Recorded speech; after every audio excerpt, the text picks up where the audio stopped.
Okay, go. Welcome everybody to the weekly Poro Report. This is the one-stop shop for all things Legends of Runeterra.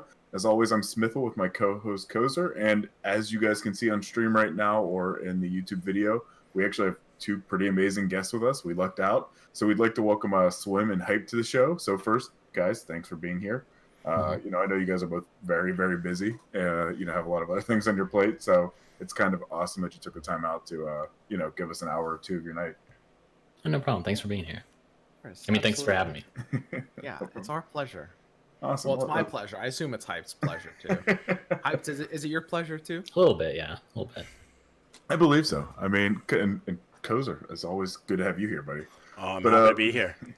So for the folks that maybe are listening to the audio version or aren't familiar with you guys, or new to the scene, can you maybe give us a little bit of background as to who you are? I don't know if Hyped, if you want to go first, and tell us maybe who you are, what you got, how you got into gaming, card game background, all that good stuff. Yeah, sure. I first got into the esports scene with Hearthstone. That's where most people probably know me from.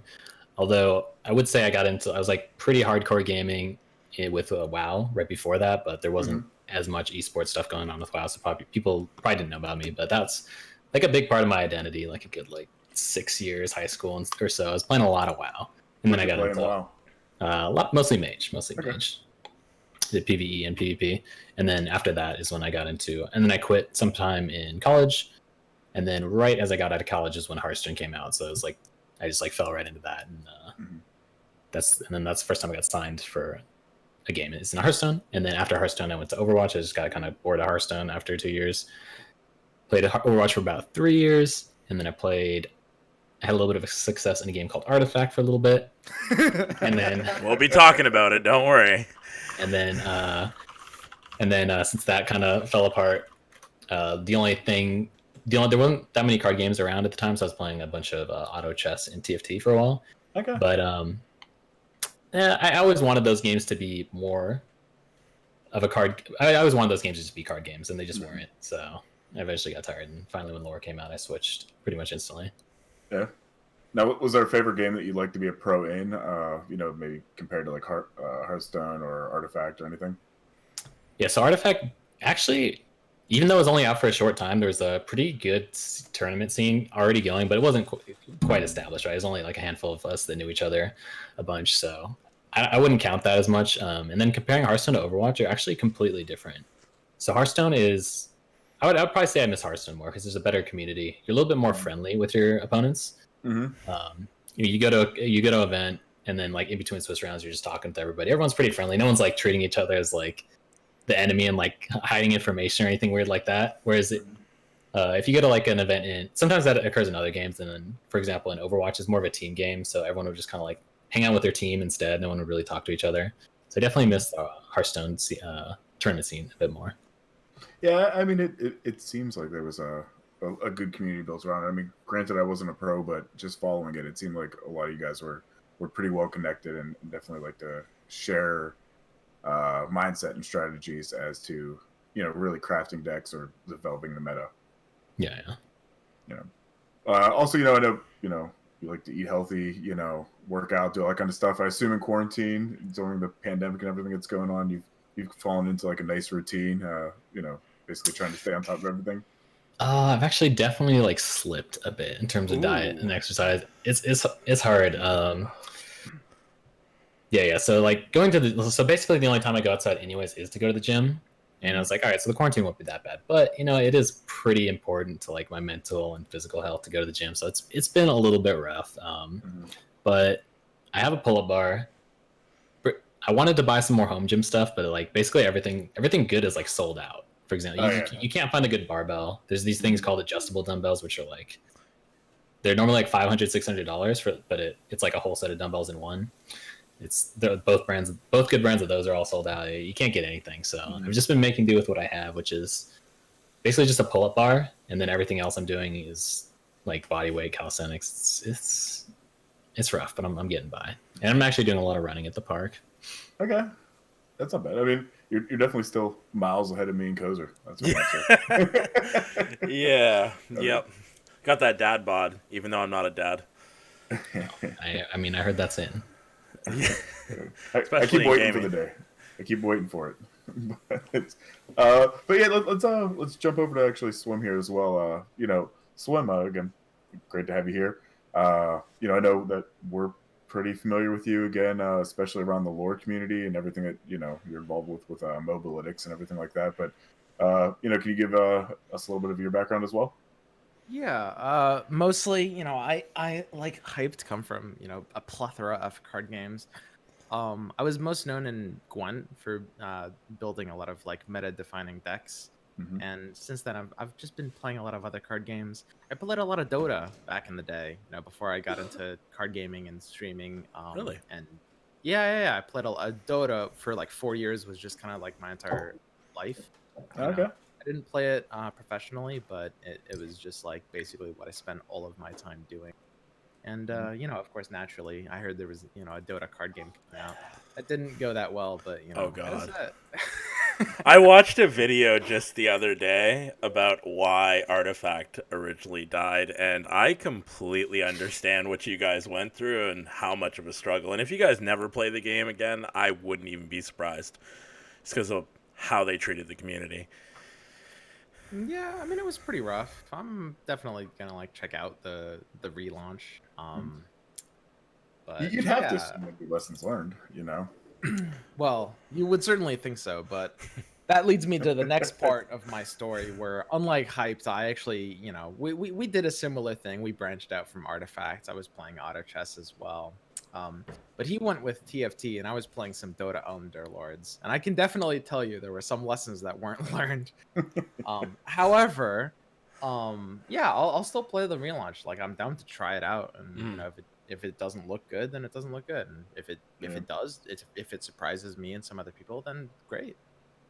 Yeah, I know Artifact was one of those games that when it got announced, I was super excited to get into it, but then as things started to kind of develop throughout it, I was like, I'll sit this one out. But it's funny that you mentioned Gwent too, because after the closed beta that Cozer and I first got into with lore, we both were kind of scratching like the itch of trying to say we need to find a card game, we need to find something to hold us over until this is out.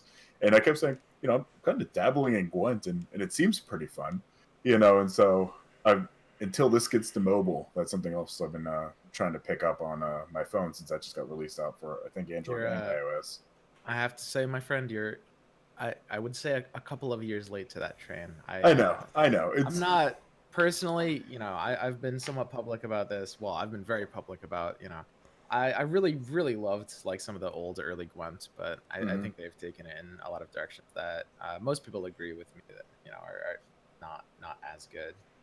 Yeah, I just can't give myself going back to Hearthstone. It's Right. that game has hurt me too many times in the past. So I was like, I need something to play on the go that's at least somewhat card related, and I keep pinging Riot every week saying like, hey, how about this week we put out mobile? I don't care if it's buggy, just put it out. But no, I mean it's interesting. But so I mean, as far as both of you are concerned, when we're talking about lore as well, like, what are your thoughts? I mean, we've been in open beta now for a little bit. I think everybody's kind of got a good idea of how the ladder structure works. We see a constant state of the meta kind of fluctuating, which I personally like. But what are your thoughts? Yeah. Oh yeah, no, go for it, Hyped. Yeah, I only got a few thoughts. My main thing is I really like the game at a competitive level. I feel like there's there's just a lot you can do to compete, and prove yourself if you have more skill than your opponent, for example. So I think at a competitive level is just a better game than Hearthstone. It's just a matter of at the casual level, and if it's better at the casual level to bring in enough people to have a big enough community and stuff like that. But for me, at the competitive level, I'm really satisfied, and I really like the diversity of decks. Like I think there's something they did. They said when their goal was like to have like 9 different viable decks at any given time, and it feels like they've surpassed that already. I think there's more than 9 viable decks. Yeah, I mean it's looking good. I agree with Hyped that the competitive level looks sweet. I'm actually really digging this like format that tournaments have been doing, which is 3 decks, 0 overlapping region, 1 ban conquest. I hope that's a long-term sticker personally, Mm-hmm. because I think there's a ton of strategy in terms of what that involves. overall, my thoughts on Runeterra, I think it has I would say 10 out of 10 fundamentals. Like the rules behind the game are really, really good. I'm Mhm. interested to see like what set 2 will bring. I'm definitely at the current moment, I'm in a period of set 1 blues, I'm very much just waiting for the next set to come out. Yeah, I think that's a pretty common feeling, especially against the upper echelon of players like yourselves, where you've kind of hit that master rank and you're waiting for something to kind of shake it up. And at least the past couple weeks, from what I'm seeing, it doesn't seem like that's the case. A little bit of changes here and there, but for the most part, I think we're all kind of ready for that next big content drop. Yeah. Normally at this point in time, there'd either be more tournaments, and there's quite a bit of tournaments, and then there'd also be like maybe like a ladder reward or end of season push type of thing to stay motivated. But since there's not much of either of that, that's why we are a little bit bored and waiting for the next set. Yeah, I mean the one thing I think I will say is, again, coming from Hearthstone and primarily Hearthstone before this, and granted I was never pro or your guys' level, but I always felt that there was just too much time between cards getting adjusted and them trying to fix various decks to kind of keep the meta flowing and not keep it so it's just everybody playing Face Hunter for 2 years. Uh, so I know that that's one thing that I've kind of been liking about the game is some changes each patch are hit and some are missed, but for the most part, at least I give them credit for trying a little more than other games have in the past. And I'm hoping that it's not just because we're in a beta period. I'm hoping that this is going to kind of be the regular feel as things kind of get released and keep going. Yeah, I mean, I very much agree with that. I guess like the one addendum I would probably say is that I think I'd like to see them being like a bit more bold in some of their like I guess monthly balance patches, Mm-hmm. because I feel like some of them have been a little bit on the timid end in terms of like how much they want to like experiment with and shake up. Would there have been any kind of changes that either of you would have liked to see that maybe didn't get implemented, especially for you master rank players to shake it up and keep you guys a little more involved in the scene?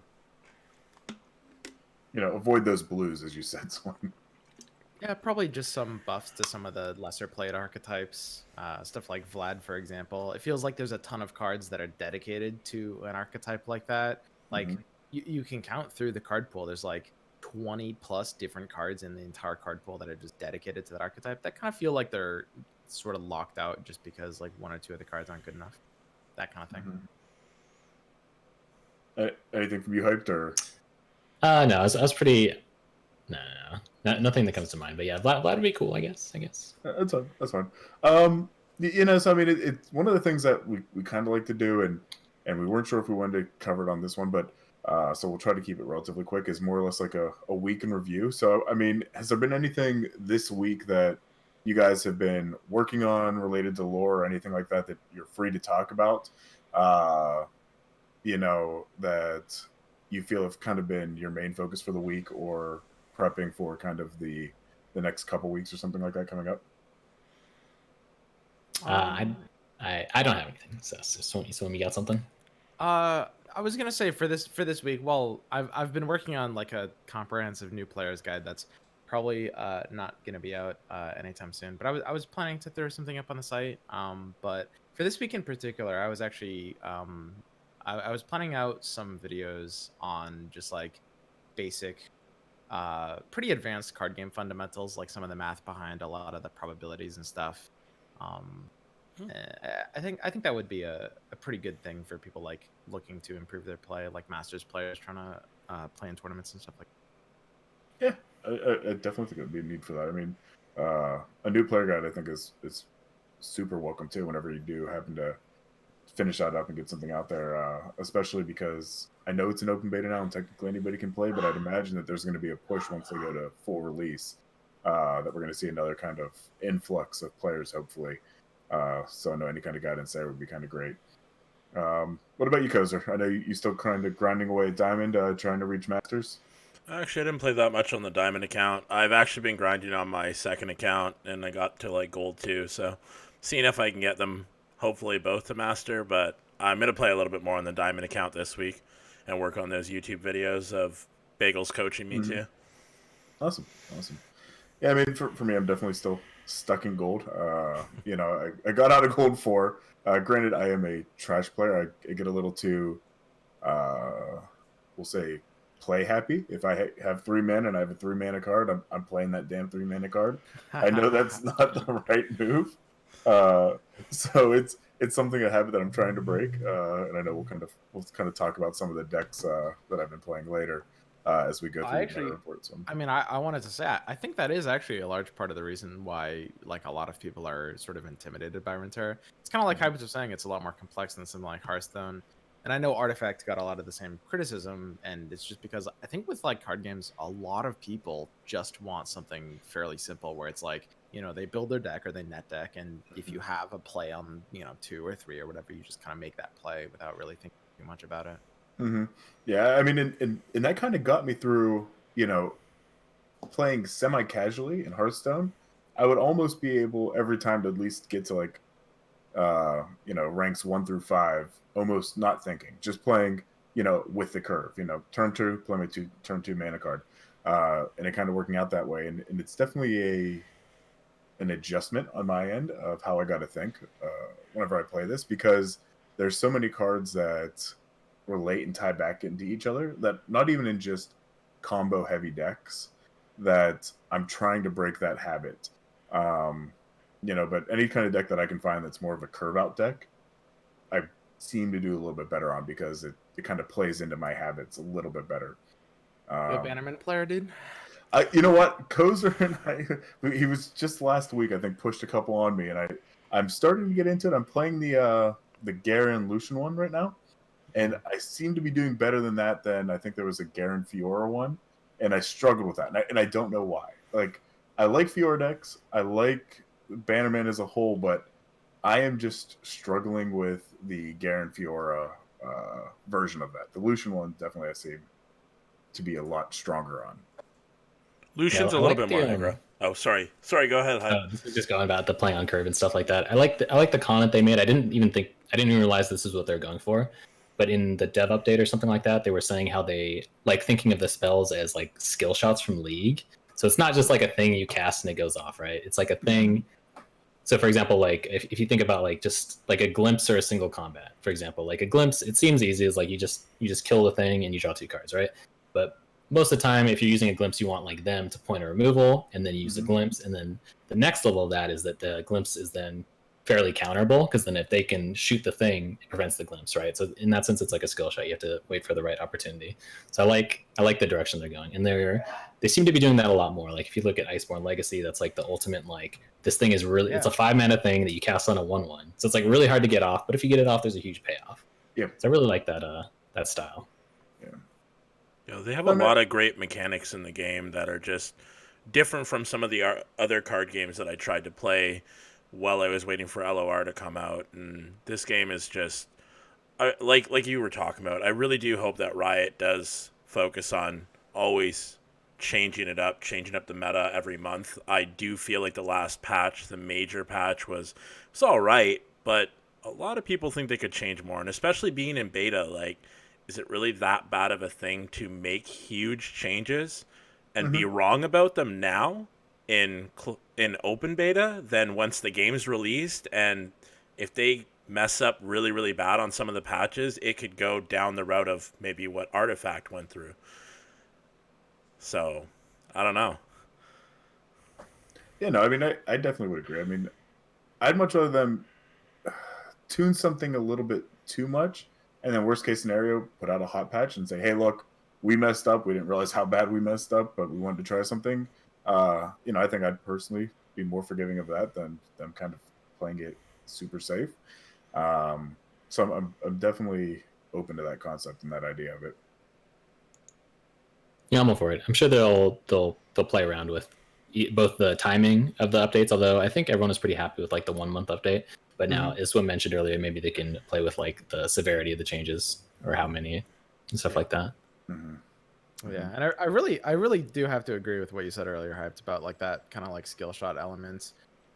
It makes it feel a lot more predictive as well, just like the overlapping turns, because the emphasis on stuff like hand reading is probably much more important. You have to like, you can't necessarily tap out on a specific turn.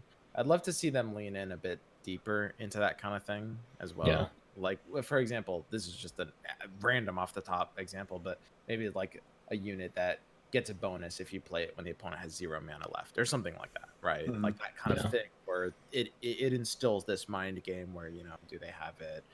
I have to try to make them play a certain way, but by doing that, I'm representing that I have a thing that makes that want to happen. It's very poker-esque. Yeah. This it's hard to get a better feeling than like holding X amount of mana. So for example, you just don't have the right tools in your hand to win, right?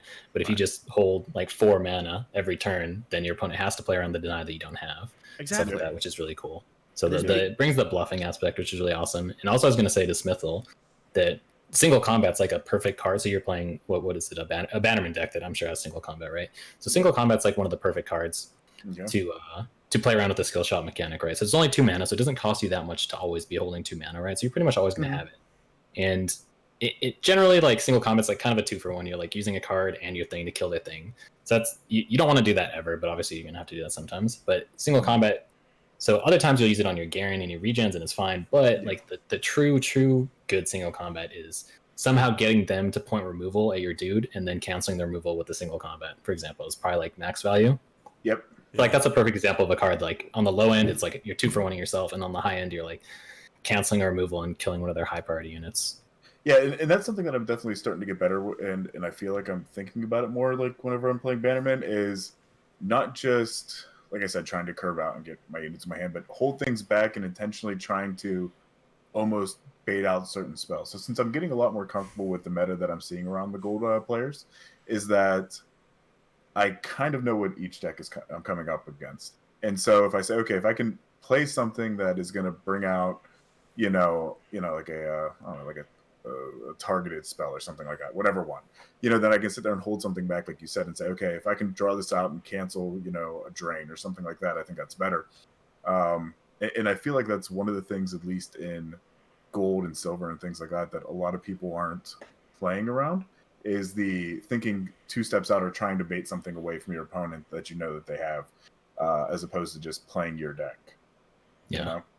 Although, at gold, the bluffing won't be as good. They probably, like, if you try to bluff a judgment, they're probably like not even thinking about it. They're just going to attack anyways. But when you get very much so. Very much so.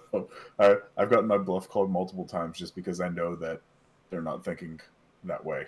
That they don't think I'm bluffing. But so I mean it's pretty good. But before we kind of move into the patch notes and anything like that, any final thoughts about state of the game, anything that we didn't cover, your thoughts on it, how it's kind of been? I think it's pretty good. I would say, just I guess to top it off, I feel like Allegiance is a little unhealthy in terms of like how it forces these like kind of like value over synergy decks, and obviously we've seen throughout the past 2 months like 3 different Allegiance decks be kind of like the most dominant decks.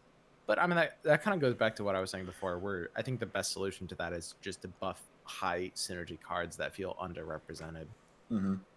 Yeah, what about your Allegiance deck that you ran this week? What was it? It was Legion something. Legion Veteran, yeah. Yeah, it was disgusting to watch. And then you switched to Poros and everyone was sad, but it was a dirty deck. I don't know. How well did you do with it? That one?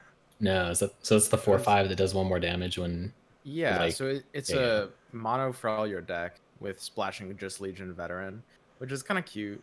The idea is basically like it helps work with Braum a little bit, because sometimes it'll help activate your Braum. But probably the big payoff is like Tarkaz, which is also a really good anti-Demacia card because it makes barriers impossible. So it's like you curve Legion Veteran into Tarkaz on 5, take a swing, and your attack is buffed before combat. So barriers are null and void. It's pretty all right, but problem is you have to run like 37 Freljord cards, and that's hard. Yeah. I actually caught the stream that you were playing that, and I tried it out, and I struggled with it like super early game and super late game, just because at least the version that you're running on, if you tweaked it from what I did, it felt like there was like a ton of 4-drops in it, and my mulligan isn't super strong, in that I'm like, I feel like I need to hold some of these, and that like to the point my turns 1 through 3, I really struggled. And by that time, they either have like a pretty good setup board, or I didn't draw into what I thought I would need, and then start panic playing, so to speak. Mhm. Yeah, it feels actually like it could be a high power deck, but it's missing like 1 or 2 cards existing. It's pretty close, surprisingly so. It was fun to play, though. I will say that. It was really cool to watch. It was a nice thing to mix up, what I've been going against and seeing. But so anyway, we keep talking about patch, keep talking about what they're doing. Obviously, this was a patch week. It wasn't a super big patch on what they did to various cards, but I think the biggest part of the patch that came out this week is obviously they changed the entire vault system, and how we're getting various rewards. So I believe Kozer's going to pull up on screen, but I got it up. So the biggest change, in my opinion, is probably when you get the expedition token now, as well as the champion cards and how those get rewarded. So right now, with the new patch at level 2, you get your first expedition token as opposed to Only level expedition token. Yeah. Yep. So, I guess the only expedition token. You get an expedition token. Yeah. As opposed to level 10. So you don't have to play as much. It definitely gives more casual players the ability to go in and play expedition sooner without having to grind out very long. Level 5 now, because of the adjustments that they did in expeditions that we're going to talk about too later, you actually get your guaranteed champion now at level 5, and you get a random champion card, which kind of replaces out the random champion you would get from running an expedition, which upgrades at level 10 to a champion wild card. And then kind of what's awesome about this too is you can progress past level 13. So you got players like you Hyped and Swim that play a ton, and you can kind of keep getting rewards as you progress up. So what's everybody's kind of thoughts about the vault? Do you like the change? Do you wish they would have kept it the way it was? I think you say so. Yeah, it's definitely for the better. Like, bigger vaults are better. When I first started the game, I'd max out the vault every time, and like my first vault was actually like really sick, but I didn't realize at the time. And I was like, all right, this is pretty awesome. And then afterwards, like I got like more normal vaults, and I was like, oh, this is kind of lackluster actually. So I'm glad that they're improving the top end so you can get some really fat loot. And then I don't know, yeah. And then the expedition thing's nice as well, because like I'm trying to level up an EU account, but I'm not really putting any money into it. I'm just trying to do an expedition a week, so now I'll have like the token at a lot more consistently, basically. So I mean, the changes are good all around, right? They're just buffs, basically. Yeah, I just want to say I've opened 7 full level 13 vaults. I've gotten 3 epics and 0 champions. Ooh. Really? Yeah, don't talk to Smithel then. I feel like the system knows that I play probably the most casually out of everybody on stream right now, and that every time I feel like I've made it to like level 11 or 12, not only do I get like a champion, but it upgrades me to like, oh, here's a platinum chest. Yeah, we'll just make it a diamond for you anyway. Like, I've had amazing luck at vaults, Like, I hear people complain about them. I don't know why everybody hates these vaults. They're great. I'm getting awesome cards. Such a lucky bastard. But yeah, no. So Kozer, what about you? You like the changes? I know you're also excited about the XP changes too. Yeah, I'm excited about it. Like, the level 13 thing is nice. Like, now that I'm playing on 2 accounts, I don't play that much, so it's not like I'm going to get past 13. But if I focused on just one account, yeah, this would be really helpful to keep getting a champion, or not a champion capsule, just what is it, an epic? Past 13, I think it's a rare, correct? I don't know. You get 3 rares and 2 commons. Okay, whatever that is. Mm-hmm. You get a capsule, which is going to be nice for the shards and the extra cards. I've just been hoarding them right now. Mm-hmm. Yeah, I think a lot of people are in kind of horde mode, anticipating a new region soon. Just you kind of want to spend as much resources, I think, when the new one comes out to craft whatever's going to be meta at that time. But that's also not going to be a problem as much as it was initially, because another big change that they came up with this patch is basically wild cards are no longer a thing that you can purchase from the store. So initially there was a cap of how many wild cards you could buy from the store. That's gone, and now you just purchase cards directly. Just pretty much, if you see a champion you want and you got 300 coins, go for it, craft it. I think for players like me, and I think for players like you, Hyped and Swim, it's probably a little bit different. Like you guys probably love this more than I think me as a casual player does. The kind of the unlimited purchases. Yes. Yeah, I mean, like I was like buying out all my wild cards every week anyways to stockpile, and then they just made this change to kind of because they figured people were doing that anyways. So Mm-hmm. I'm a fan. No, I I think just want to make all the. I just want to like have all the cards immediately. I'm that type of guy. Mm-hmm. I think it's good overall. A lot of people were saying very early on that the purchased wild cards, or sorry, the spending limit on wild cards is kind of what made the game good for free to play players, what made it not pay to win. And I Mm-hmm. think mostly that's coming from two other factors, those being the fact that, the expensive cards aren't the powerful ones, which is a big problem in something like Magic the Gathering, where most of the big powerful cards are actually like the rarest ones. Yeah. And also just the frequency at which you collect cards. I think between those two, the idea of like limiting spending on top of that is pretty redundant. Mm-hmm. Yeah, I think the changes.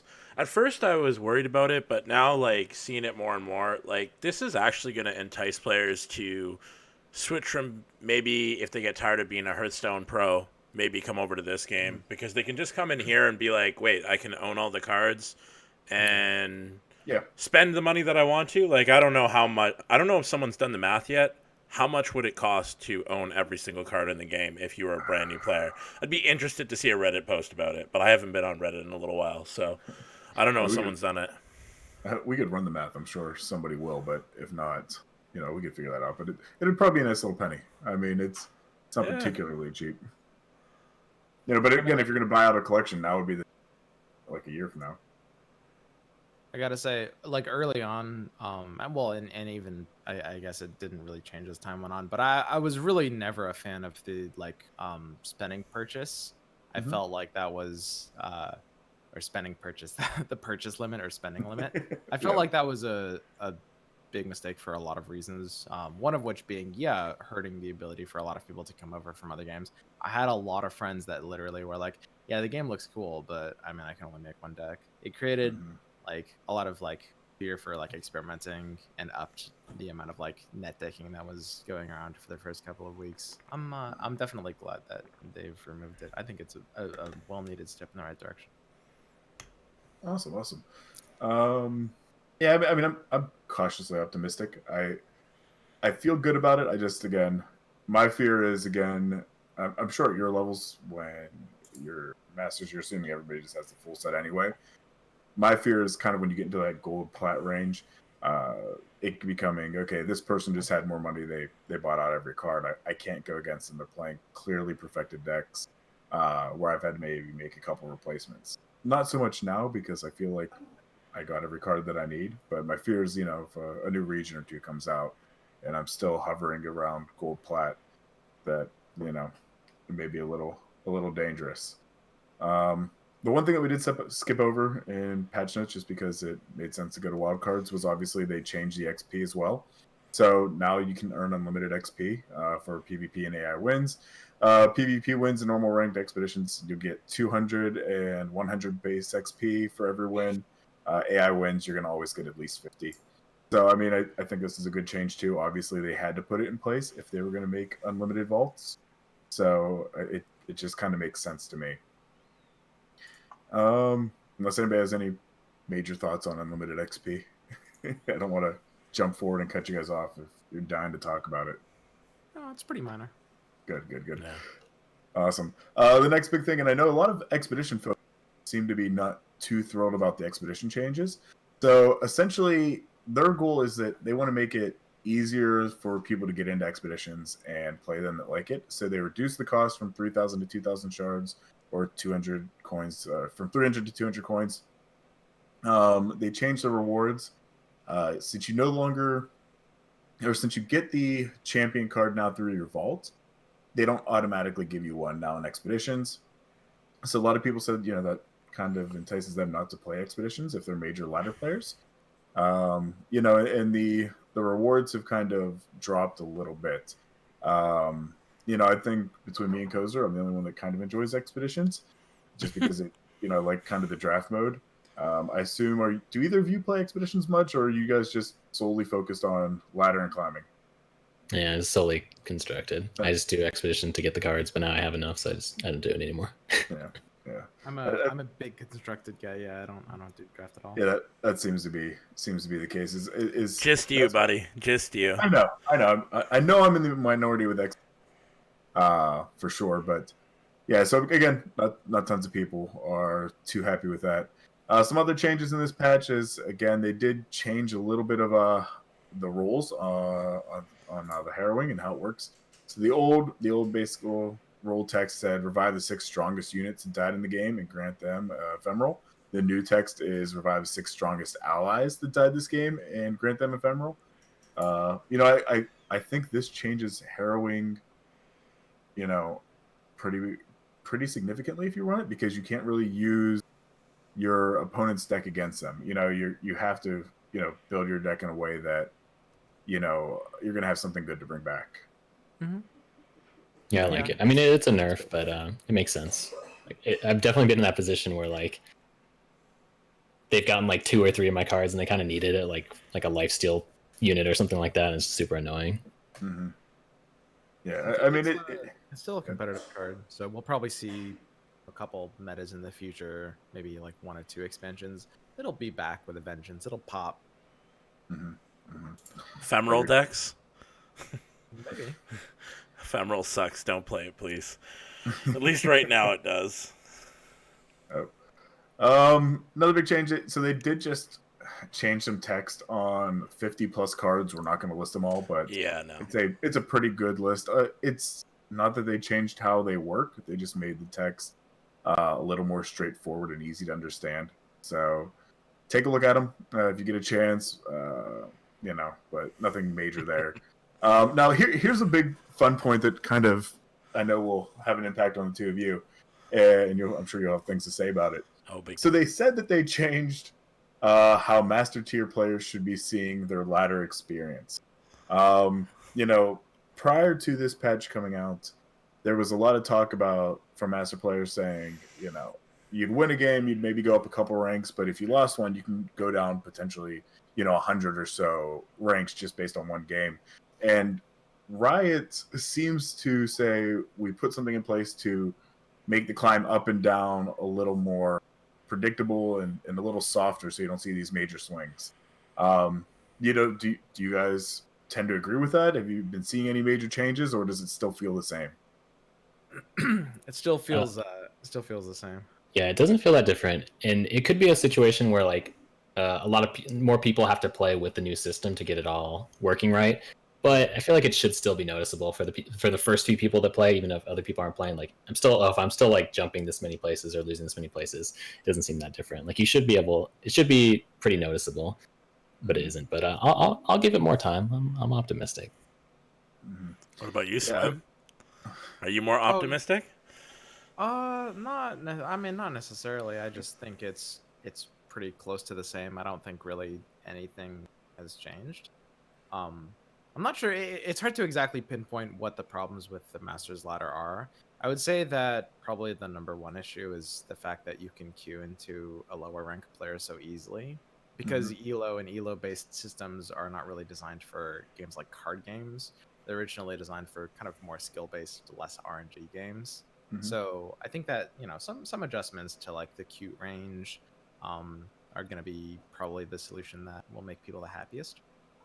Now, how long does it typically take you to queue into a game in kind of master rank? 30 seconds. Yeah, so still quick. Would you be willing to wait longer if it meant getting a player that's closer towards your rank as opposed to?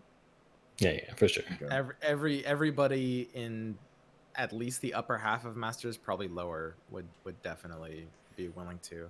Now, obviously, you don't want to extend everyone's queue times. What Gwent did was a sort of optional opt-in, which is to say, at the 30-second mark in your queue, there was a little thing that was saying, we're widening the search, which is pretty common in a lot of queues. So what you could do is you could cancel your queue every 30 seconds. In a way, you could kind of design a narrower range for your queue if you wanted to opt into that. I kind of like that sort of solution. The problem with ELO and card games is that like, okay, so you take a game like chess or a game like, let's do League of Legends. It's easier, you know. If you had like a challenger player versus like a gold player, and you put them like 1v1 mid, you'd see a win in near 100% of cases, right? But in Yes. a card game, there's gonna be a good amount of situations, like 5 or 10%, Hmm. where they'll be on a net deck, they'll hit a nut hand, and they'll win. And that obviously gold is extreme because we're talking in reality about like diamond players, Diamond but a lot of 4. masters players are unhappy about basically when you like you can queue, you can snap queue to like a low diamond player, and then if you're a bit unlucky, you can just lose hours of progress. Yeah. Yeah. That like I think that would be the part I think that would probably upset me the most is if I was in Masters, I'm queuing against a diamond player. When who knows if you would have waited 10, 15 more seconds, you could have gotten somebody at least in master rank. But yeah, I mean, it's I definitely can understand the frustration from you guys on that end. Now, would there be? I know you said the elo system doesn't necessarily work perfectly in card games for reasons that you explained. Would there be a different system or anything that you could think of that could potentially be better utilized in a game like that? It's definitely possible. There hasn't really been a card game that has done something like that. Most of them have gone for sort of a lazier solution, and I don't use lazy in like a negative way. There, it's just kind of like a simpler solution. Mm-hmm. But it would be one that incorporates for like high variance. It's definitely, yeah, it could be designable. It would be interesting to see them do something like that. Be really hard, I think. Yeah. It's really hard to balance ranked in general across all games. Even people still complain about it in League of Legends at a high level that challenger players are sometimes facing like diamond players certain times of the night, like if it's like really really late or something like that. It used to happen when we used to play Heroes of the Storm. I would see players that would be diamond facing bronze, a full team of bronze. It was just like matchmaking issues that would be like a bug in the game. But sometimes it wouldn't even be a bug, it would just be something that just happened, and obviously the diamond team's gonna just completely destroy the bronze team. So I get what Swim's saying, but card games are a lot harder to balance because of exactly what Swim said. It's RNG a little bit sometimes. If you get exactly what you want, you can beat a master player. It doesn't matter if they add challenger, grandmaster, it won't make that much of a difference. You still sometimes will queue lower, and you'll lose a lot more points if you lose to that person. And that's the problem with master right now, is if you lose to a diamond 4. I know the last time we had someone talking about this, I think it was with Gummy, the highest we heard about was 200. I think there's been someone that posted even higher than that. Swim, what's the most you've lost? It's got to be around 200-300 now with the amount of master players. Something like 200. Yeah, I mean, usually you're gonna lose in the middling mounts. Speaking of Gummy, it's quite funny, because I mean this exact problem. He was actually just the other day. He was I think at rank, he was at like rank 20 or something, and he played like 40 games, maybe more. He ended up with a 73% win rate, and he finished at rank 23. He downranked from a 73% win rate. Oh, that Which is feels like, bad. and that can only happen when you queue into like, again, when you hit like a lot of the lower players, it can be pretty rough. Like that sort of situation feels definitely a little unfair, because it puts too much emphasis on like who you're matching into. Mm-hmm. Yeah, no, I definitely could see why that would start to drive people away, because I think I saw, I'm pretty sure it was him on Twitter that posted saying like, I'm at rank 20. Is it bad that I feel like I just don't want to play just to hold this spot? Yeah, Like it was him. like yeah, like that shouldn't be a feeling that you guys are feeling of. I got a good rank right now. I'd rather just not play and hold it. You know what I mean? Than keep risking. That's not what you want to see. But I mean, so it was a relatively straightforward, quiet patch. Any takeaways that we didn't cover for it? I mean, what about the bug fixes maybe or something? Yeah, I mean, there's a couple bug fixes. I mean, but there's, at least the way I view it, nothing too. The burst spell 1 fixed an issue where players could take a never-ending turn if they kept generating and casting burst spells. Hey, Swim, do you want to talk about the deck that you made that was kind of surrounded around this? It's a pretty funny deck. Hyped, are you familiar with this deck? I'm not familiar. No. So okay, are you familiar with the Infinite Mushroom deck with like Puffcat Peddler and Karma, Counterfeit, and Rummage? No, but So- I can picture it. So basically, yeah, you can do like basically an infinite mushrooms deck, and you can just put in all the mushrooms you can. If you get those 4 cards plus Cloud Drinker on your board, so it's like a 5-card combo, and then you just rummage, and then you counterfeit copies, rummage. You just have infinite actions. So basically, what I did with the list is I decided I don't need a win condition. I just took out Puff Cat Peddler. I put 0 mushrooms in the opponent's deck, but my turn extends infinitely. So as long as I have more patience than the opponent, if I sit there for 3 hours, he'll eventually have to concede. And I hit a game where it ended up working out. It was pretty toxic, but yeah, they patched it out. It's a good thing that it was patched. Yeah, right. it would have been annoying to play against. Could you imagine? Oh yeah, I mean, I can certainly imagine. I was in one of those games for like 3 hours. I mean, I was the one doing it, but still, it didn't feel better. It's symmetrical. I was stuck there. Like, so what about like with this being like a patch the way it was? Is there anything that you wish that they would have changed? Any cards that you felt like maybe still need a little bit of tweaking that you'd like to see coming up in another week or two? I like everything. I know a lot of people complain about Bannerman, but wait, for the Infinite deck, they can just AFK and you have to do all the work? well, the thing is, usually this combo is going off when they are out of mana for their turn. So it's like, because it's burst spells, if I do a pass to them, like they do have to submit an action, or they'll like it will eventually like disconnect them if I give them an action a few times and they're gone. Okay. Yeah, it's an interesting thing to see, and then the puff caps just keep going up and up and up and up. Is it that the one I'm thinking of? Because I think I saw another one that was like with a karma and Yeah, there's the other one with puff caps, but the infinite combo one doesn't use puff caps now. Oh, okay. That's unreal. That's unreal. Oh man. Yeah, I mean, if that's kind of it, Cozy, do you want to kind of go into the tournament talk? Yeah, sure. Okay, well, let's go into the first one. This was Hautze's tournament. Or Hauntze. Sorry, my bad. Already butchered his name. Now, this was a Friday event, and Hyped, I don't remember if I was able to... I did not play in this. Okay. I asked you, but I wasn't sure if you got in it or not. Now, this one was where Rice got first, and Fatman 3851 got second. And, of course, Swim got third. And I actually watched that. Wait, hang on. What was that? Of course. Oh, of course he got third. Is It was because of all the push-ups. always gets He third? can't make first or second? Is that what you're saying? Oh, no. But it... No. Swim, actually, you had a really good event. I watched you from basically, I think it was like midway through. You playing really well. You're doing your push-ups, making sure you were eating your no-carb food. And Of course. you were doing really, really well. I guess since you were playing in it, how did you feel the event was ran, and how do you feel it was? How do you feel about your placing in it?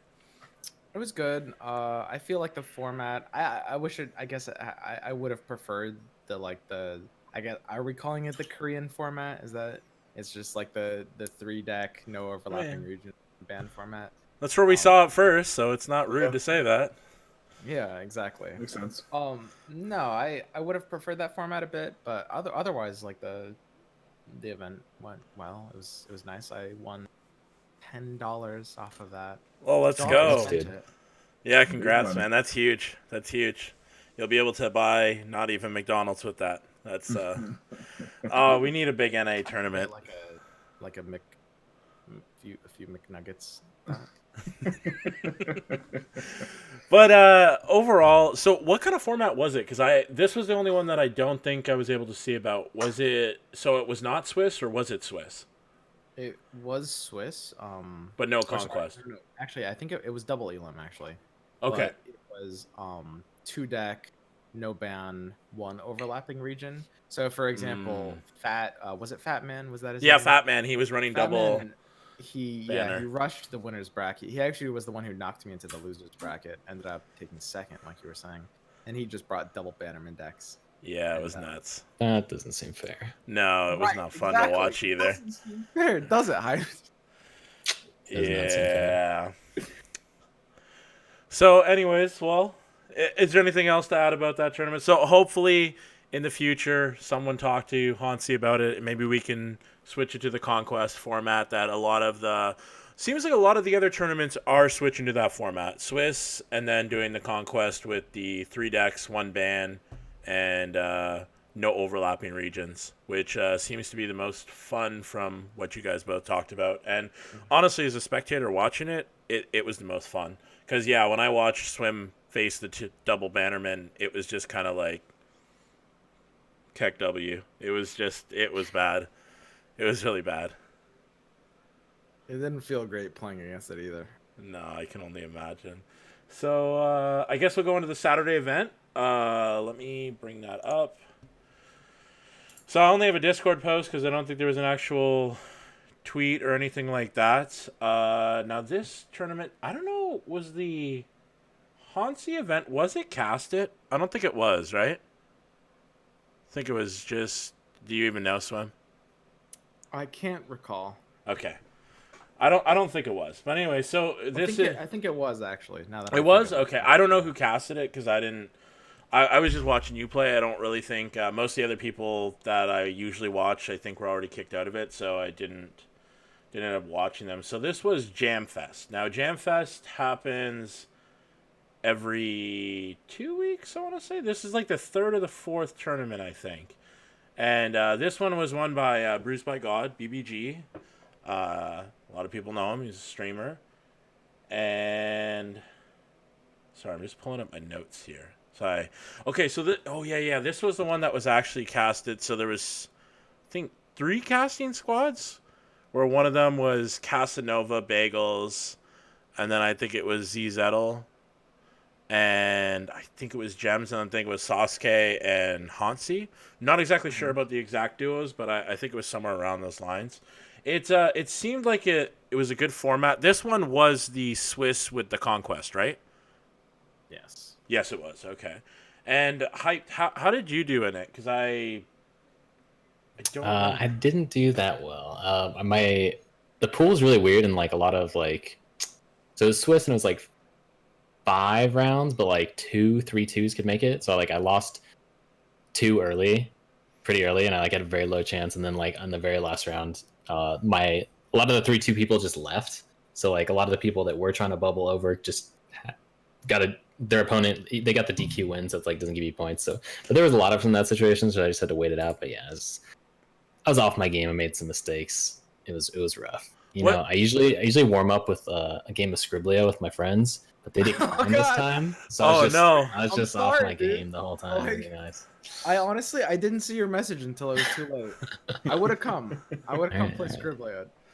Yeah, you guys like to relax because usually I see Swim stressing out with Gummy and like Bagels figuring out what decks they're gonna bring to most of these events. Last minute, just like yeah, that was the other thing. That this tournament was super early, right? So I set an alarm to sign up, and I was like trying to do my decks, and I didn't even like use all the regions. Like I had regions left over. I just didn't have time to put them in my deck. I literally submitted with 1 minute left. So oh god, wasn't the greatest. Well, at least you didn't pull a Bagels and forget to put what was it? Not Blade Scout. Yes, it was Blade Scout. Blade Scout in a deck where he's running Allegiance, elusives. Like, oh, no. Yeah. I did the exact opposite strategy. My mistake was I stayed up because I knew the registration submit was at like 9 a.m. or something. So I just stayed up until like 4 a.m. to make my lineup and submit it then. And then I played the entire tournament with like 5 hours of sleep. Oh god, that didn't work out that well either. Yeah, well, you had a lot better of an event on Friday where you won $10, so at least you won something. I don't know why the camera quality is so bad right now. Hopefully it fixes itself. I did go 4-0 in the Swiss, and then we coin flipped for the fifth round. That was nice, but I lost in the first set of top 16 to BBG actually. Oh, okay. Well, you can't feel that bad about losing to the guy who won the tournament. BBG is a good player, too. Like, he's, hearing a lot of people have been talking about him. He's a really smart player. And the decks that he brought were, well, I'm going to show them off. We can talk about them a little bit. And so he brought Garen Fiora. We're not surprised with this deck. It's a strong deck. Some of the I've seen some people put Bright Steel Formation in it, and then other people cut this and run 3 Cythria of the Bolt. What do Looks like you? he's running both, actually. He's running 3 Cythria and a Bright Steel. Oh, I I didn't know, and know. I'm a huge fan of the Bright Steel. I mean, that guy's nuts. He wins me a lot of games. He's good in the like mirror matchups. Pretty important there. Sorry, I'm just checking if I'm getting any frame drops. I'm not getting anything. I don't know why you guys look laggy on Discord. So, anyways, we'll move on. Then Thresh Tryndamere. This is control deck. It's nothing really special about this deck. What do you? Yeah. Is there anything different that you guys would run from this normally for ladder? Well, no. Yeah, this is pretty.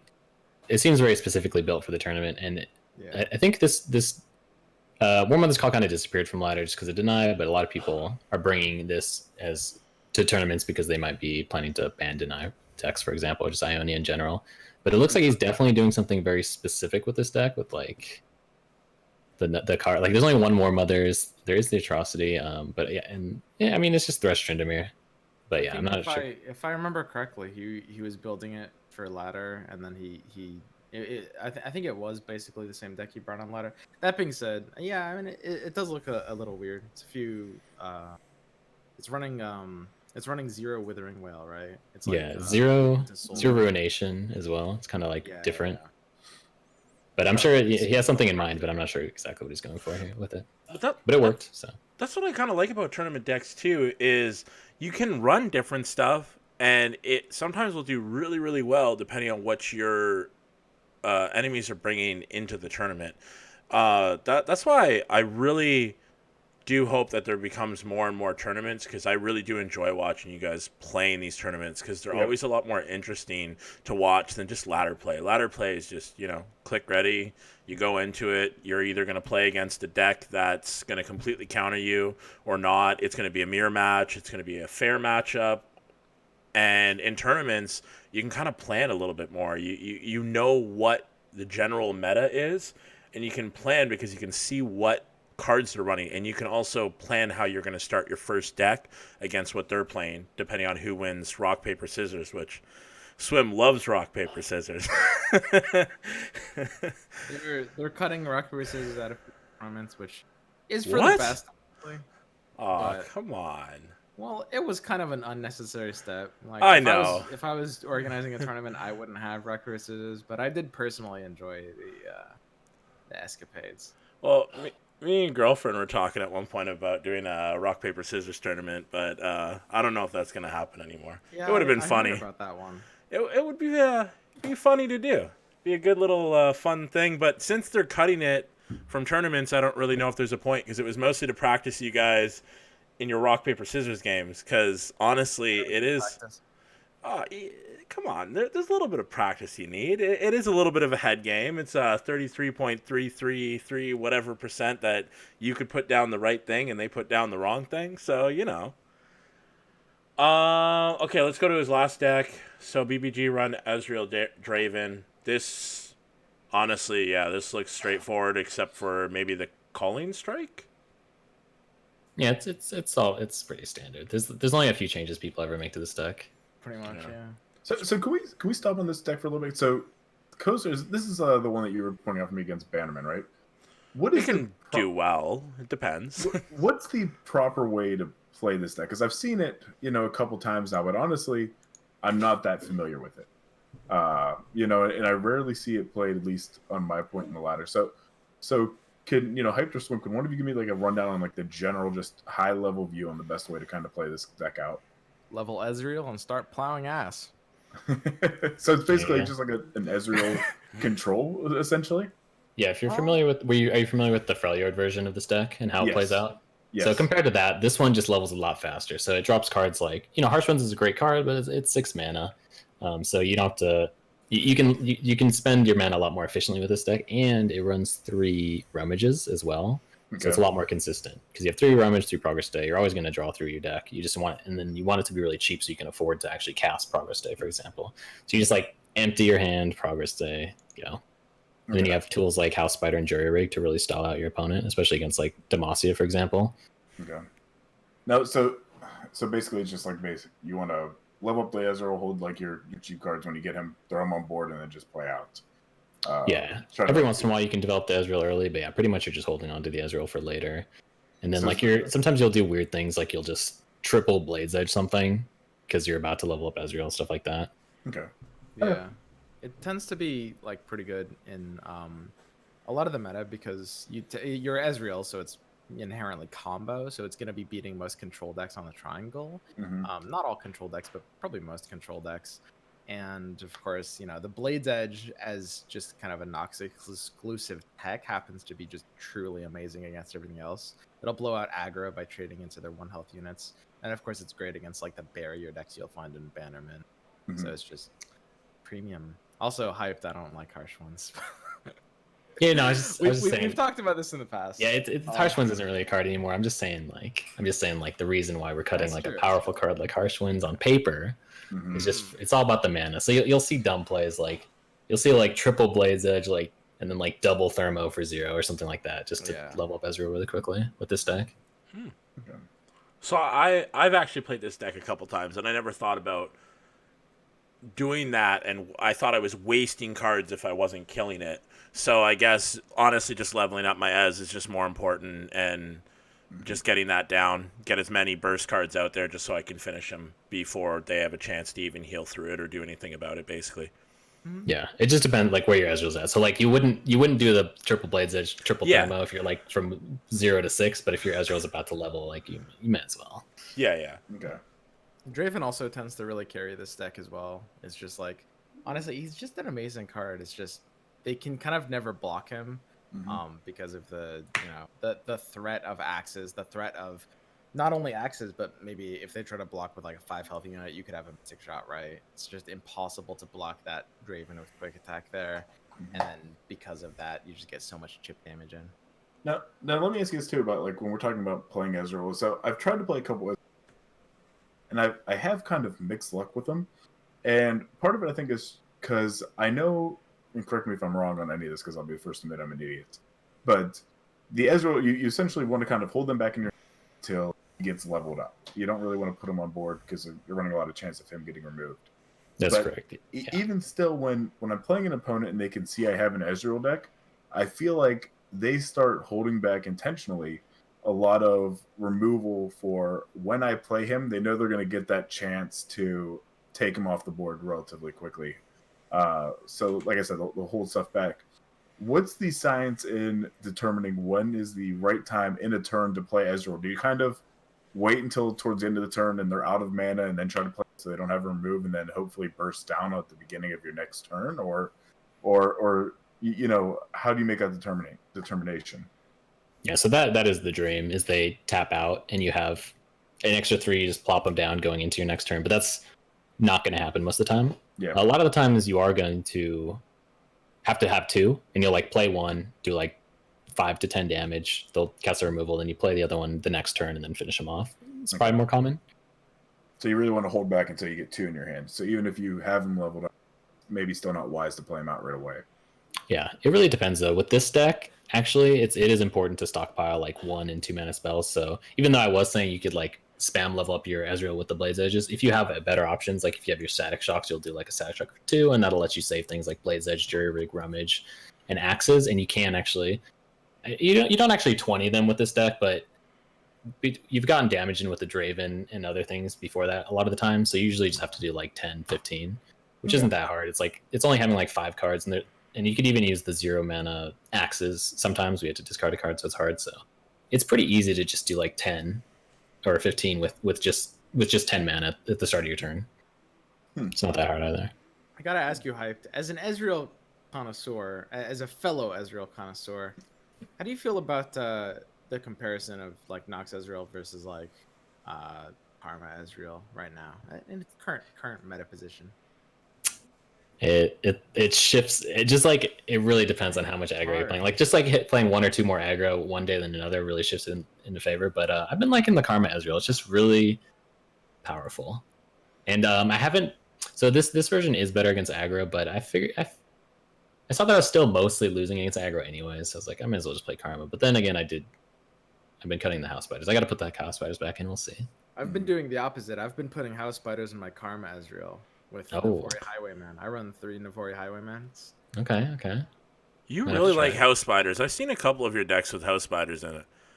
Dude, I literally just can't get enough of that card. It's just too good. That's what your Demacia, your Bannerman is. It has house spiders in it. I changed it up, but yeah, I can see why you did it. Yeah. So, so for the NA side, that's how that was ran. Now, Fresh Lobster won the EU side. I really didn't. I'm gonna be honest. I really didn't watch it. He was running 2 of the same decks as I think he brought Elusives for one and then Garen Fiora for the other. It wasn't really that much different than BBG's. But one deck that I did notice that he brought in that we kind of talked about or mentioned was an Elise Karina Veraza.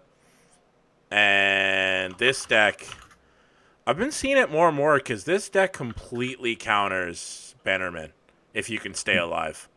Yeah, and it's pretty good against Ezreal, so that's like already covering most of the decks you're facing. Hey, what do you think about this one?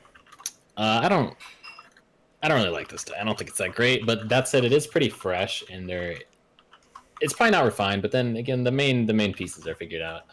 I can't explain really why I don't like it, but I don't like it, and I don't think it's actually gonna stick around. But I haven't. I need to play like it versus Bannerman and Bannerman versus it to like really decide. But when I play Ezreal versus it, it's like, yeah, they just don't play minions, and you can play Ezreal. But then that's why I switched over to the Karma Ezreal version, mostly because of this deck, and that does fine. So I tend to agree. Yeah. this deck feels like just like a nice little current meta deck that's probably gonna go away. Especially with the big patch coming up in a little while. I know they're going to shake up the meta with the next patch. Do you guys foresee them adding a new region? Like, I know they talked about it, and we've seen stuff about it. I know that they put out an April Fool's thing that was just a complete... Obviously, it was a joke, but removing Shadow Isles and all that stuff as a region. But do you actually think that they're going to make enough changes with the next patch that will shake up the meta completely, or do you think they're just going to add a new region and just kind of keep everything kind of the same? You mean the next big patch? Yeah, the next big one. Even adding a new region will change a lot. Yeah, it feels like they wouldn't add a region with a patch. It would probably just be the next expansion or set or whatever they want to call it. So basically, that's the thing that I wonder. Do you think they're going to do the next set when they release the game like TFT did? Because TFT, I think, did set 3 on mobile release, and I think set 2 or set 1 was from when it went from open to the actual game release. I can't remember exactly. But do you think they're going to do the same thing with LOR? Well, I don't know the timeline, but I don't think they're planning to go into non-beta for a while. So they'll probably release the first set before that, which is kind of similar to TFT, I guess. Mm-hmm. Any thoughts, Swim? Yeah, I mean, I'm a little bit in the dark. I mean, I don't really know. I don't have any guesses. I think Hyped's. I agree. They'll probably do the basically what he said. Okay, fair enough. Same. I am starting to see this deck a little bit more on the ladder, and I don't like to play against it because I play Bannerman, especially on my gold account, and when I play against it, I basically instantly lose. I don't even get lucky. I don't know. I never get lucky against this deck. I just get completely destroyed by it. I'm probably playing wrong, but I don't know. This deck does feel strong sometimes, but I have gotten some wins with other decks against it, so it's hard to say. Have you guys not scrimmed a lot with this deck? No. You either, Swim? You guys haven't really scrimmed much? No, not too much. I will say, I have actually noticed this trend, where American players do tend to play a bit more for tempo, and a lot of Europeans tend to be more controlling. So, even though Hyped and I'm not huge fans of this deck. We're a little bit biased because we both do have NA brain. But you know, Yeah. here's the thing. Here's the thing with this deck. With the tournaments, you can only have one of each region, and me and Swim are always going to be using Piltover on some sort of Ezreal deck. So it's just not Yeah. really anything we're ever going to include in a lineup, pretty much. Yeah, I can see that. Like the fact that Fresh did this, I'm not really surprised because, like you guys said, Alan ZQ is huge about playing. Honestly, every time I watch his stream, loves his like ruinations. oh dude, he plays and control Karinas, so War much. Mothers. He was the Heimer. He was playing Heimer as or Heimer Karma for ages. He had like a crazy win rate on it too. Like it was at least like 80% for like the longest time. And yeah, he loves control. Anyways, let's go on to the next tournament. So on Sunday there was an EU showdown ran by Sasuke. So basically, I'll just again, I didn't really watch it. I think it was like in the afternoon, and I was doing something else.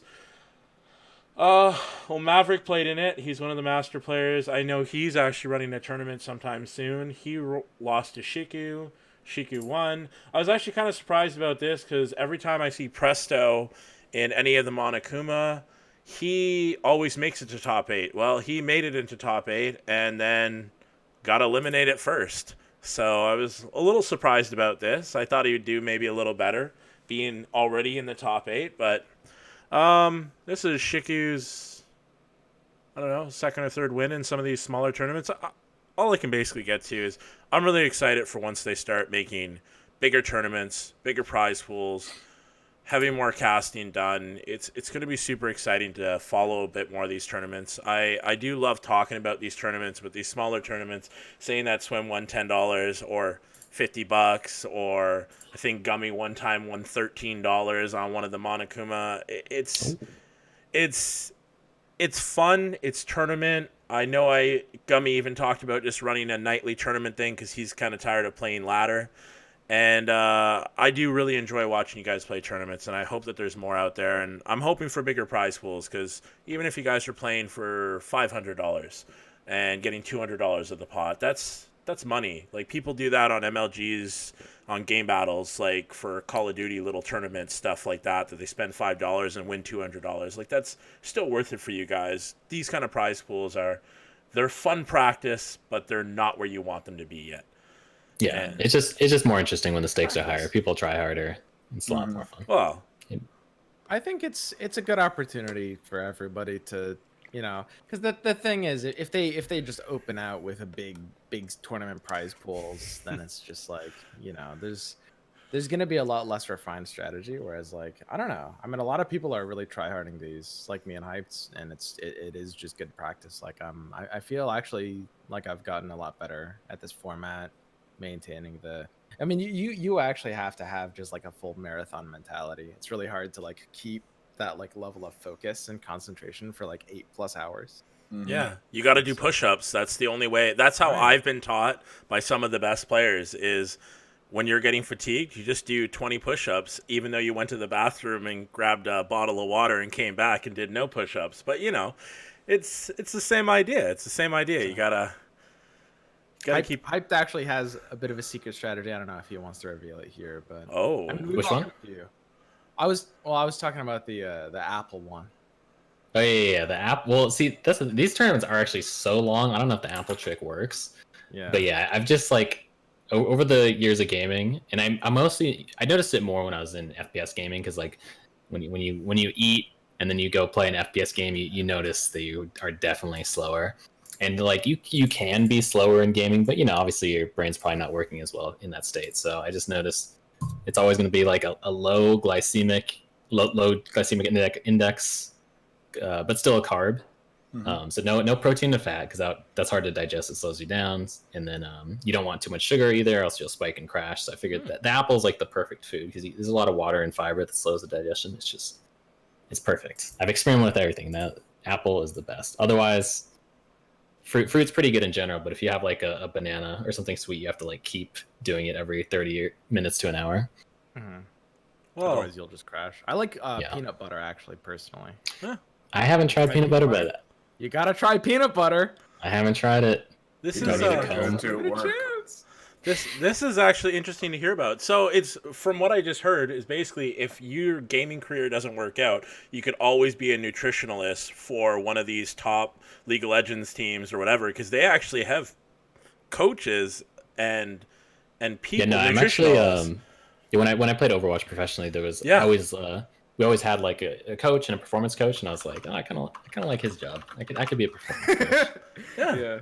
It's cool. It's keeping the players. I mean, people don't see it as a sport, and I get it. You're not running around. You're playing at a keyboard, a desk with a controller, or something like that. But your brain is being used at a high level, and they did a Red Bull test actually on it on pro players in Call of Duty years back, like five years ago. I think it was in like 2014 or 2015 or something. They brought a bunch of pro players to play in tournaments, and they hooked them all up and saw how their brain actually thought and processed, and it wasn't much different than what professional athletes do during a high level game of like basketball or something like that, which is just pretty cool. It's pretty cool, and I can see why it's really important to eat properly and not overcarb or not be too full, because yeah, you will be fatigued.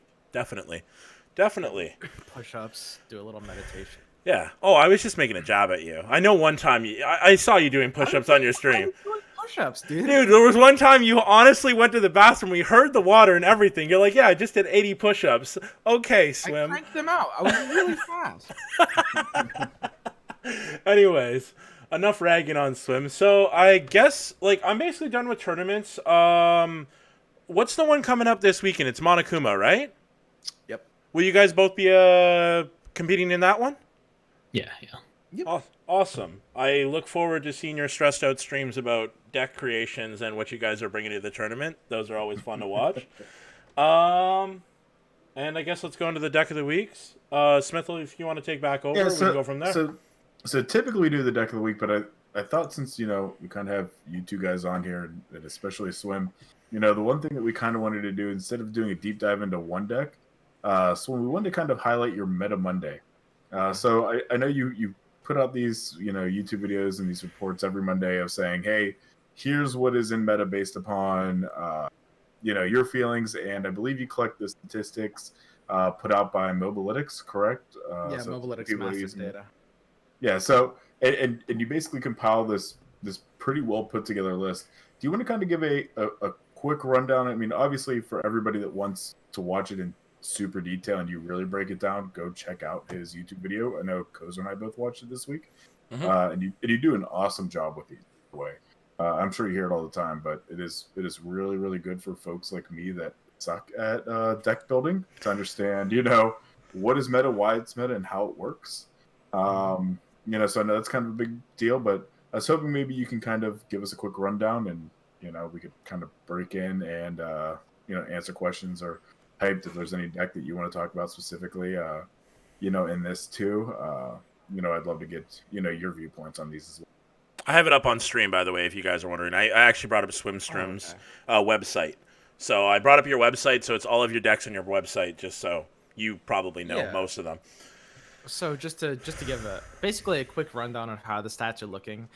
Nox Bitterman and Kinko Elusives are basically maintaining their 60% win rate. These are very, very stable tier 1 decks. I think that unless there's some kind of like, even with meta shifts, unless there's some kind of fundamental change, it'll basically be impossible for these decks to significantly drop below 60%.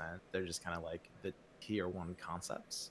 But I guess the main emphasis this week is like control is on the rise. We see Karma Ezreal has a pretty dominant win rate. The Karina control, actually, we were talking about it earlier, like Karina Shadow Isles, and I agree with Hyped that I don't expect this deck to stay long term, but it had like a pretty astounding 65% win rate over the last like several days before this was compiled on Monday. So that's definitely something to keep my eye on.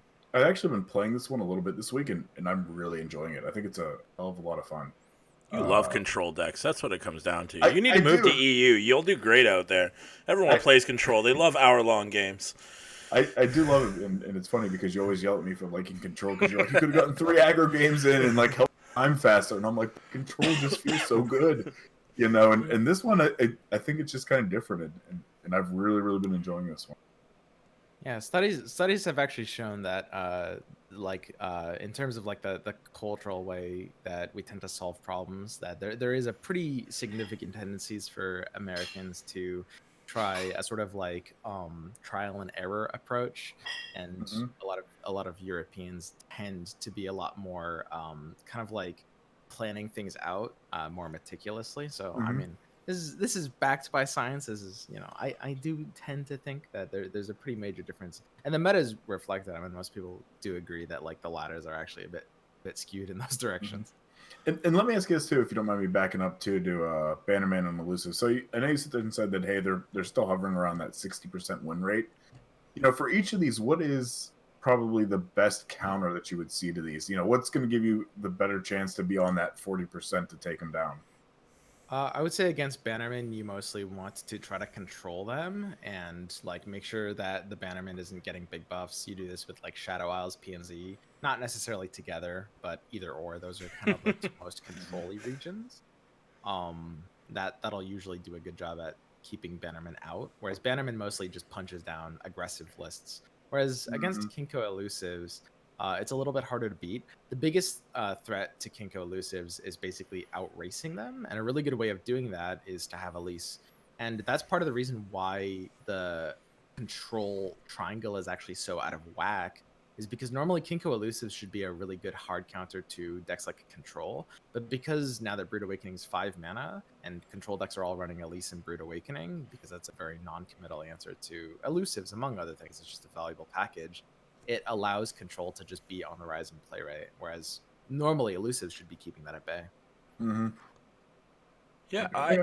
I actually heard when the game first came out. I don't remember who tweeted it. I feel like it was Astrogation, but I could be wrong. That in LOR he wanted people to go away from these actual decks called aggro, control, and mid range because they don't always work for exactly what you said. Like I have Yeah. your triangle pulled up right now, and aggro beats control, and control beats mid range. But sometimes there are little instances where an aggro might do really well against a mid range, or Mhm. a mid range might do really well against a control. Yeah, it really depends on like the card pool as well. Like that triangle is definitely an oversimplification. I was actually Mm-hmm. probably going to replace it with a different one, which is Okay. another similar concept, which is, and this is just completely contingent on a meta state, but aggro beats combo, combo beats control, and control beats aggro, and that's kind of like So a where we're at square. right Okay. now. Cool. No, no, no. Mid range wouldn't be in this triangle at all Oh, necessarily. okay, okay. Sorry, Mhm. my bad. Yeah, yeah. A different thing. Okay. But that's kind of what we're seeing right now, which is Ezreal decks represent combo. Basically, Mhm. almost all combos Ezreal decks. They tend to beat the control decks, which are, you know, mostly Shadow Isles, some like Shadow Isles Freljord, Shadow Isles Ionia, Shadow Isles PNZ, and then the control decks tend to beat aggro decks. And this is largely achieved through. I mean, Withering Whale is probably the single biggest tool, but they have many like Vile Feast and Grasp are very, very good against Yeah. these aggressive rush decks. Do you have anything to add on these hyped? Anything you want to talk I about? know that all sounds good. Yeah, just thinking about the triangle and how much it doesn't make sense. Yeah, I think it's Because just even too as I'm broad of saying a that, and I agree generalization. with them, I can think of like counterexamples like Spooky Karma beating Ezreal and like this Karina. Yeah. So it gets really confusing. I think Mhm. it's only useful as like a rule of thumb for new players mostly, but I mean, yeah, there's always going to be just so many counterexamples. Do you feel like this is one card game that's kind of changed the way that that works? Because I have heard in other card games that that triangle, for the most part, does really work, and it seems to make a lot of sense when you're running these decks versus control, aggro, and you're going mid range, or even combo when you're throwing in combo in there. Do you feel like it works way better in other card games, and LOR just doesn't fit under that, or is there examples in those games too that have the same problem? No, I think it works about the same. The general, like the fundamental reasoning for it is actually fairly straightforward, and I would say important to understand, which is that the reason you want to be like a little slower or a lot faster than your opponent is because Nexus Health is a resource. So if you have a strategy that comes online a little bit later than your opponent's, you'll on average be down a bit of Nexus Health, but you'll stabilize at higher value and win. But if you burn through too much Nexus Health, you'll lose. I would say it's about as accurate in this game as it is in Magic, which is, like Hype said, not super accurate or helpful. Mhm. A rule of thumb. Yeah. So, I guess that's it. Unless you have something, Smith. So let me ask you. So I know you sit there and said that both of you are kind of, as you're all like connoisseurs, would that be fair to say that you would? So I'm trying to think the best way to answer this question to you You guys. froze, Smith. Will leave and come back. Oh no! Your camera froze. Oh no! It's the hour-and-a-half long range. It's gonna drop. It's gonna drop in a second. Probably. Well, I'll take over But for if now. you can still hear me, that's good. Yeah, we can still hear you. Just keep Okay. talking Well, until you until drop. I disappear. What's it called? There you go. So- You're back. So the question has become that even though these decks are, like you said, Bannerman and Kinku Elusives are top tier right now, in your opinion, and based on what we're seeing in the stats, is there a reason why somebody would prefer to play, let's say, a tier 2 or, one of these decks that isn't the top one, and still have hopes to climb? Or would you sit there and say if people are trying to climb the ladder, it's better just to say just go all in on Bannerman and Kinku Elusives, because you're just going to get statistically the best chance to climb with them? A lot of it comes down to comfort zone. To what? Are we gonna say hyped? Just comfort zone. Just Oh yeah. So I was gonna say I have a pretty good answer to that. So, so this is like just based on the overall the other page was. It's just based on the overall stats and win rate. So something like Kinku Elusives might be second on. Is that am I interpreting that right on the other page where Kinku Elusives is second? That means it has the second highest win rate overall according to the Mobalytics data. Oh. It's not. It's based off of win rate, but it's not a direct representation of win rate. Okay. Anyways, all right. So yeah. But was that what you were referring to, Smithel, when you were talking about like when you want to play the non-top? Yeah. I guess I was referring to it's basically, is it better to play for comfort or decks that you like to play and enjoy, or is it better just to go with statistically what gives you the best chance to win and climb? Yeah, I would say it's important to learn the top like 1 or 2 meta decks. So if you're not familiar with that deck at all, you should probably force yourself to play it just so you understand how it plays out. But I would definitely say go with comfort, because a deck like Ezreal, for example, is a perfect example of like sort of a highest skill cap deck. So even though it might not, according to the stats, it might not be the highest, but the top Ezreal players might actually be higher than the top Bannerman players or whatever, just because it's a higher skill ceiling deck. Mm-hmm. And if you are comfortable with the deck, then you will reach that skill ceiling. Whereas if you're not comfortable, yeah, I've definitely like played meta decks in the past in Hearthstone, and like they were really good, but I just like bored out of my mind, and I don't actually play them. At, like, for example, like your mid-range druid or something kind of seems like the easiest deck, but really there were a lot of ways to play it well. But if it doesn't inspire you, you're not really gonna find those lines. You're just gonna be like, I'm just gonna play my stuff in Savage Roar, Mm-hmm. Yeah. So I would definitely say whatever appeals to you, whatever's fun is gonna bring out the best player in you. So yeah. No, it's a good answer. And let me say this too. So also, it's been a couple days that obviously since you came up with this list and did the Meta Monday. Do you see anything starting to develop since then that has kind of shifted this around at all, or anything coming before that maybe wasn't there before, or do you think that this is going to be pretty stable for the next week or two until there's a major shakeup with some sort of patch? No, we don't really have any stats in because the stats are collected weekly. And obviously, I mean, I've played a good amount of ladder games in the past few days, but even if I'm like keeping track, that's a really small sample size if I'm just tracking my own games. So that's why I typically just like to kind of just do them once a week when the stats come in. Okay. Does Mobalytics just send you the stats on them? Like all of the win rates based on what they're getting on the website? Yeah, we do kind of like a bit of a conference where we will look at the stats over and then just kind of like decide what are the reasonings behind certain stats, because I believe very firmly that there's always going to be some outliers that you need to know how to identify, and I would say that a tier list does need to account for factors like stability, right? Because a lot of decks are going to get like surprise value before they get countered. And like Hyped was saying, which I agree with, I think Karina Control will probably end up being one of those.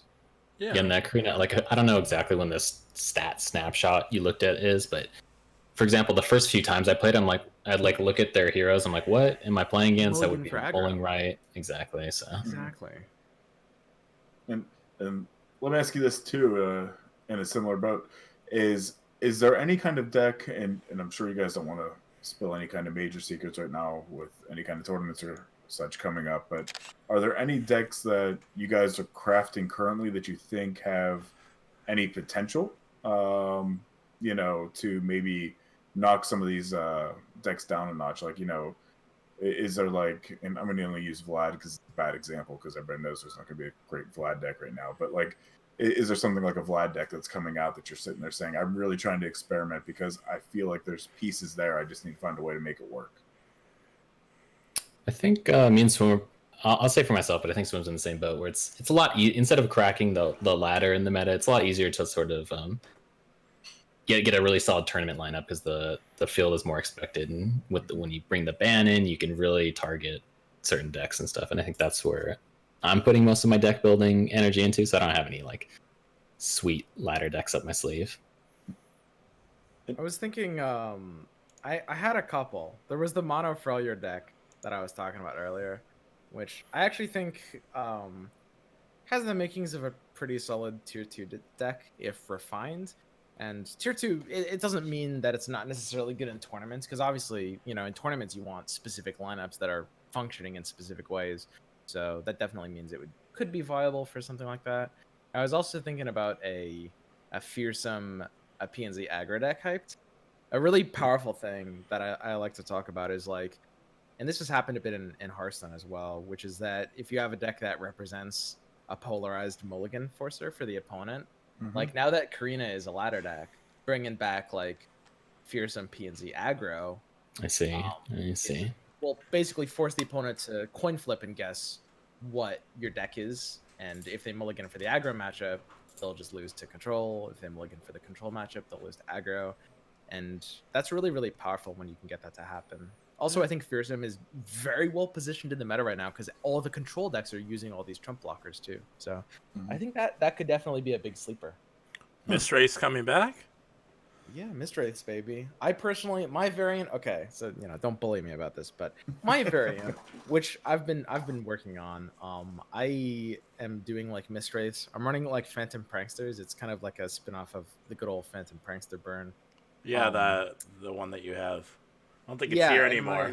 I took it off the list because it needed to be refined, and it felt like in its current form it was a weaker version of burn discard aggro. But Okay. I've effectively made it like a fearsome deck with 3 Mistwraiths, and my only PNZ card at the moment is 3 used cask salesmen. But to go back on to what you guys were saying about like the meta shifting, like I remember when Gummy and Bagels kind of became known was when they made that deck, the Burn Aggro, the original one, and it was huge. And it did really, really well. It got Casa almost to rank 1. He got to rank 2 a bunch of times. But then everyone just started putting in heals, and then it was countered. And then it was an unplayable deck. If you played it, like, you had a chance to win, but you'd have to get perfect matchups, and I doubt you're going to get it. So, one thing that I did notice on your list is you're going to have to take off the Infinite combo, because that was patched on Tuesday. That's correct. But your meta report, I think, even went out before the patch notes on Monday, if I remember correctly. I think I saw the YouTube video out on Monday, because I'm assuming you filmed them basically on Sunday or something like that, and then put them out on Monday. Yeah. So that makes sense. Anyways, well, let me ask you this question too, if you guys don't. And this is kind of going back to what Hype was saying with the you guys using your kind of where you're putting your focus right now, is when you guys are crafting decks, what's the mindset when you're trying to craft something for a tournament versus something that you're just trying to use to kind of crack and shake up the current ladder meta? What kind of is the mind frame differences that you guys have to think about? I'll go first. This one probably has more to say. So I don't do much of the ladder crafting. I'm all about the small changes to just like whatever the meta deck is. Just a lot of people are playing this right now, so I'll put this 1 or 2 card, and then that's all I do for like ladder deck building. I don't build decks from scratch like Swim. And then for tournament, but for tournaments a little bit easier. So this is what me and Swim did for the last tournament. It was actually Swim's idea. We got to day 2 of whatever tournament it was, and we just made a spreadsheet with all the decks that everyone plays. So we can get accurate percentages. We figured out like literally all but one person for their Demacia deck is bringing Bannerman, for example, and then like this many people are bringing elusives and this many people are bringing this, and then you can just build your decks according to those ratios. So you can look at cards that normally would be really good, but like, oh, I'm always going to ban this, and this card's actually bad against what is left up, even though it'd normally be good on ladder. So you just have to like look at each card and be like, is this good on an environment where I'm banning Ionia every time, for example? And that's all. And then you could look at other cards like, oh, this card's actually really good if we're playing, if 50% of our matchups are going to be against Demacia. Exactly. You should basically include all the cards that are really good against Demacia. And that's all. Yeah, I think I mean, just to add like a couple of things onto that, in terms of like the tournament deck building, I would say there's three things that you can think about in tournaments that don't make sense on ladder. The first of which is like this format thing where you can't normally overlap regions, so that means you have to think like, okay, so I want to bring Bannerman, that's let's say Demacia and Ionia, and then if you want to bring like Kinko elusives, then you'd have to run a different form of Bannerman. You have to kind of fit it all together like a puzzle, right? The second thing is that you can build a lineup around a specific ban. Like if you ban out Ionia, suddenly you can a lot of cards that you wouldn't be able to. Gonna say something hyped? No. Oh, okay. And then just the third thing is you can go for like a targeted lineup, like a soft target or a multi-target, and that's a conquest specific thing where basically conquest is a weakest link format because when you beat a deck they have to play it again, so you want to kind of do that by having all of your decks or like many of your decks counter a specific opponent deck. And so you can bring an entire lineup where it's like, okay, you expect everyone to bring Bannerman, I'm going to bring 3 decks that are all favored against Bannerman, and that's really interesting. There's a lot of deep strategy you can do there. Mm-hmm.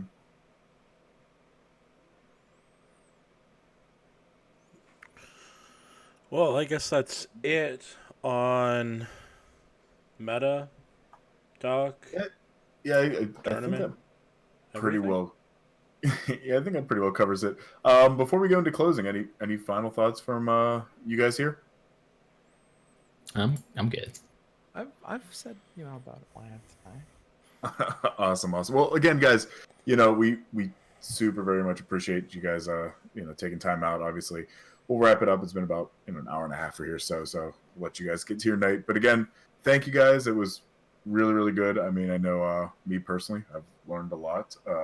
Just having the opportunity to talk to you guys. Hopefully, our listeners and everybody that tunes in and downloads the podcast will as well. Obviously, similar to what we do every show, we will have all the links on the YouTube description to all your social medias and all that good stuff as well. But for people that are looking to follow you guys more that weren't familiar with you, which I find hard to believe, what would be the way to do it? So I don't know, Swim, where's the best way for people to reach out and follow what you're doing? You can find me at Swim on YouTube. I think it's YouTube/Swimstrim, and then my Twitch is Swimstrim. STRIM. Awesome. Yeah. And for me, just twitch.tv/hyped, pretty easy. And then my Twitter, I don't tweet that much right now, but that will be where I announce like anything if I'm playing in a tournament or anything like that. So my Twitter is /hyped or @hyped_AF. And that's all. Awesome. Cozer, as always, where are we finding you at, buddy?